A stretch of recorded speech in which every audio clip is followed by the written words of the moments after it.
Hi, my name is Tom Daly from St. Louis, Missouri.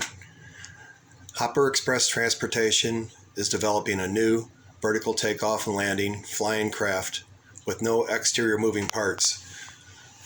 So this is going to make the Hopper safe, quiet, and efficient compared to quadcopters and helicopters with dangerously exposed rotor blades.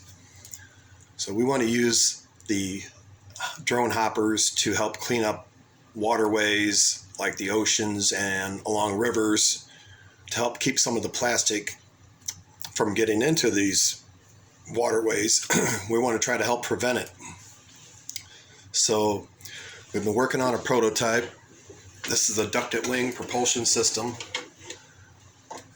The air flows up through the fan chamber and out the wing tips to give the craft lift, and there's no exposed rotor blades in this design. Thanks for your support.